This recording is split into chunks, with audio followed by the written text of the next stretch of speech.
بسم الله الرحمن الرحيم waxaan u tacsiyeynaa dhammaan ummadda Soomaaliyeed meel walba ay joogto gaar ahaan kuwii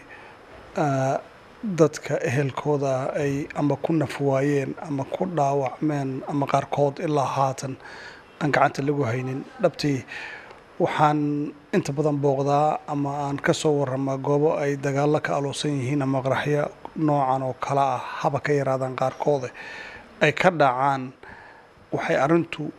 igu cadaatay oo aan aad iyo aad naxdin u dareemay markii aan imid xarunta gurmadka ay dawladdu samaysay ee aan dhageystay sheekooyinka qiirada leh ee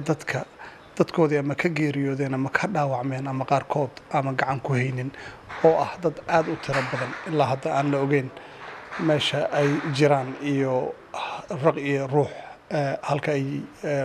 waxay yihiin marka dhabtii waxaan oran karaa wax walba oo dhaco waxa fiican in wax laga barto waxaan filayaa dhacdadani